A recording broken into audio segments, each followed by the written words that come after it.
world's first superhero, Captain Caveman. Freddy Cat here. In this video, we are talking about the 70s prehistoric superhero, Captain Caveman! Captain Caveman debuted in the series Captain Caveman and the Teen Angels in 1977. The Teen Angels were obviously inspired by the hugely popular Charlie's Angels that featured crime-fighting beauties.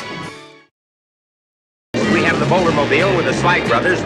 Captain Caveman's design was taken from the 1968 Wacky Races series characters called the Slag brothers, who are modern-day cavemen that look very much like Captain Caveman. Club and everything. I don't believe they ever explained how two cavemen became part of a modern-day race, though. The story setup was basically like a Scooby Doo mystery, where the Teen Angels would find clues that led to the capture and unmasking of the bad guy at the end of each episode. And just like the Scooby Gang, the Teen Angels had their own van, except Captain Caveman lived on top of their van in his cave.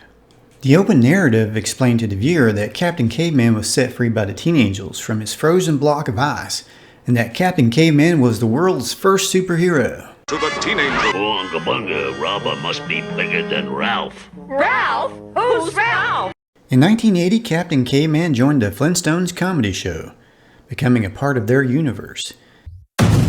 Even though there was no mention of it previously, in fact there was one episode of Captain Caveman and the Teen Angels where he traveled back into time, and everyone looked like him then. His parents and a whole tribe of cave people were covered in hair, just like Captain Caveman. Captain Caveman would shout his name before taking off to catch a bad guy, but often his power would just give out. Captain Caveman! Unga Munga, bad time for energy crisis.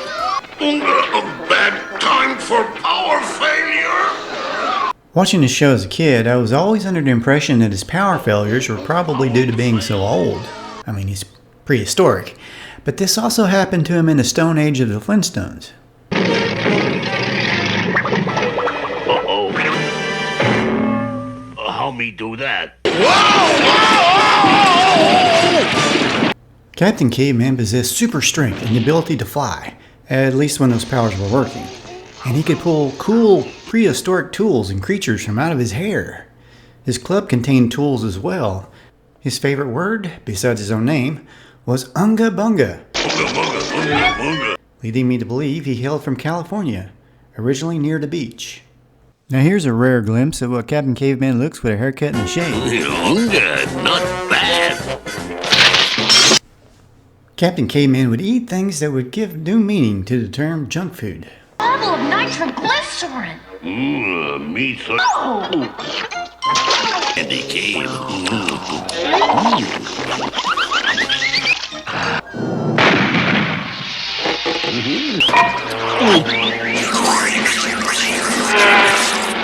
The series was created by Joe Ruby and Ken Spears for Hanna Barbera. Those guys were responsible for a lot of shows back then, like one of my favorites, Stundar the Barbarian. There were 40 episodes of Captain Caveman and the Teen Angels in all. It ran from 1977 to 1980. The show was originally a segment of Scooby Doo's Laff-A-Lympics, in which Captain Caveman also appeared in the game sequences as a player on the Scooby Doo team. It's Scooby's All-Star Laff-A-Lympics, and introducing the world's first superhero, Captain Caveman. The Scooby series was a 2-hour block of Hanna Barbera cartoons. The last season of Captain Caveman was shown separate from Scooby's Laff-A-Lympics. After that, Captain Caveman became a member of the Flintstones Comedy Show in 1980, which lasted a couple of seasons. In that series, he works at the Daily Granite with Wilma Flintstone and Betty Rubble. He even had a secret identity as Chester the Office Boy. They were definitely parodying Superman on this one. His next show was between 86 and 88 as a backup segment on the Flintstones Kids, in which he starred with his son. In the show, Captain Caveman was a show that the Flintstone Kids watched on their television sets. Captain Caveman also appeared on the movies Scoob and Space Jam: A New Legacy. He also appeared in a Scooby Doo Mystery Incorporated episode, Mystery Solvers Club State Finals. Captain Caveman, alongside KV Jr. and the Teen Angels, appeared in the 2021 series Jellystone. Now, if you missed Captain Caveman, good news, his first series with the Teen Angels has been on DVD since 2013. And at the time of making this video, you can buy it at Amazon. It's mine, you understand? Mine! All mine! Get back in there! Now! Yeah, I'm sure there's plenty to go around. Dee Dee Skies was voiced by Vernee Watson, has the brains of the team. I think we just found our second clue. Come on! She was also famous for playing Will Smith's mother, Viola Smith, on The Fresh Prince. Isn't he flying awfully fast? Brenda Chance was sort of the Shaggy of the bunch. She was voiced by Marilyn Schreffler, who did voice work on a huge list of cartoon shows in the 70s and 80s, including the voice of Olive Oyl from the all-new Popeye Hour. She did a few on-screen performances, including Simon & Simon, Remington Steele, Airwolf, and Newhart. Sadly, she passed away at the age of 42 years old from liver cancer. Taffy Dare was the blonde girl of the group who loved to shout Zowie. Zowie! This could be our first clue! She seems to have a crush on Captain Caveman in the series.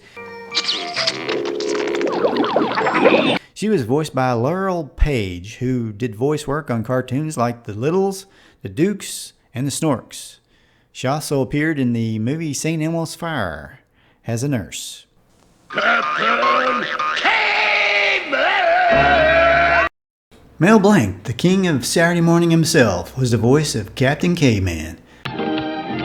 What's the good word, strangers? Of course, Blanc was most famous for his work on Looney Tunes, where he voiced Bugs Bunny, among many others. Kitty had wool speed. Well, what do you know? I ran out of pitties. Hey, that was swell of you, Fred. You're a real pal. He also did a ton of voices for Hanna Barbera, including the voice of Barney Rubble. He had his own radio show, and he was a big part of the Jack Benny Show from the golden age of television and radio.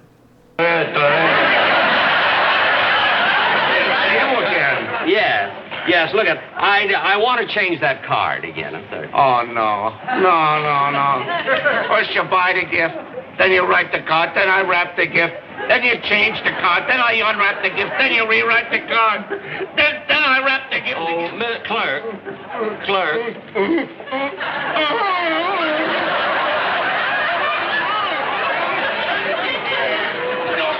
Don't tell me you're going to change the card again. Gary Owens was the narrator. He also did the voice of Space Ghost and Blue Falcon. I'm going to put an end to your evil once and for all. Set free by the Teen Angels from his prehistoric block of glacier ice comes the world's first superhero, Captain Caveman. Please subscribe and keep watching. We've just gotten over 1,000 subscribers, which I greatly appreciate. Check out the main page for Freddy Cat Cartoons for more Saturday Morning Facts videos, original funny cartoons and parodies featuring Freddy Cat, and lots more. Well, thanks for watching. Please hit the like and let me know what you think in the comments below. Y'all have a great day.